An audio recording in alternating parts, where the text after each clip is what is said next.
Hai, Wednesday. Saya buat kitchen cabinet aluminium. Jadi hari ini saya nak kongsi dengan anda adalah berapakah lama proses yang diperlukan untuk siap satu pemasangan kabinet aluminium. Biasanya untuk pemasangan dalam 1-2 hari, kalau anda punya kitchen tu saiz dalam 10,000 ke 40,000. Kalau macam lebih 40,000 ke atas, mungkin akan masa 2 ke 3 hari, bergantung kepada keadaan lah. Kalau macam installation tu berjalan dengan lancar, mungkin boleh siap pemasangan dalam tempoh 2 ke 3 hari. Tapi kalau macam ada defect, maka dia akan drag sampai ke 1 minggu. Anyway, apa yang saya nak cerita dengan anda adalah sebelum renovation bermula, apa yang anda perlu dapatkan adalah anda perlu dapatkan consultation untuk anda punya susun atau kabinet dululah. Biasanya bila anda buat showroom, anda akan spend masa paling kurang pun dalam 1 jam ke 2 jam untuk tahu anda punya kitchen tu macam mana, anda punya kedudukan tu macam mana, dan apakah design dan juga material yang digunakan yang sesuai untuk kitchen anda. Dan pada masa yang sama, anda akan dapat harga untuk kitchen cabinet anda lah. Dan seterusnya, bila anda dah confirm untuk buat dengan benda kitchen, maka kita akan bagi anda satu servis, iaitu kita akan datang rumah anda, kita akan marking dekat rumah anda, dan kita akan check dan keluarkan drawing yang kedua untuk dapatkan actual design kitchen anda tu macam mana.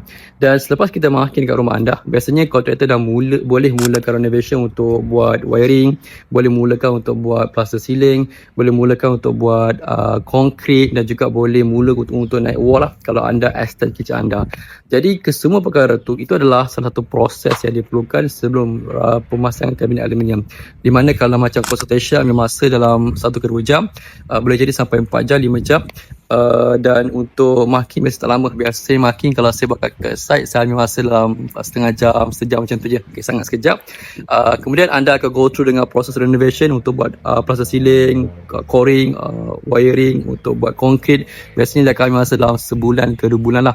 Tapi biasa saya akan bagi masa untuk customer 2 bulan, sebab sebulan tu katalah kerja boleh set dalam sebulan, dan biasa kita akan bagi ada sebulan lagi untuk dia punya risiko. Kalau macam kontraktor sakit ke, barang tak cukup ke, kontraktor cuti ke, ataupun ada kestapan semasa proses renovation ke apa, masa lagi ada masa untuk masa lagi ada gap yang panjang untuk betulkan defect tu. Dan setelah renovation dalam tempoh 2 bulan tu, baru saya akan datang kali kedua untuk buat final measurement. Okay, jadi after saya buat final measurement, barulah saya akan posting untuk pemasangan kitchen cabinet anda untuk fabrication process lah. Biasa untuk fabrication process dia akan ambil masa dalam 3 ke 4 minggu. Okay, 3 ke 4 minggu untuk proses fabrication. Dan bila dah start fabrication, baru kita akan hantar kabinet dekat rumah anda untuk pemasangan. Okay, jadi kenapa benda ni sangat penting adalah supaya anda boleh arrange anda punya date untuk anda masuk rumah baru, date untuk anda gunakan kitchen cabinet, date untuk anda mulakan aktiviti memasak. Sebab ada certain customer yang dia anggarkan dah masuk nak gunakan dapur dia pada date pada hari ni, tapi kita lambat siap, so dia terpaksa untuk stay kat rumah sewa dia cukup lama.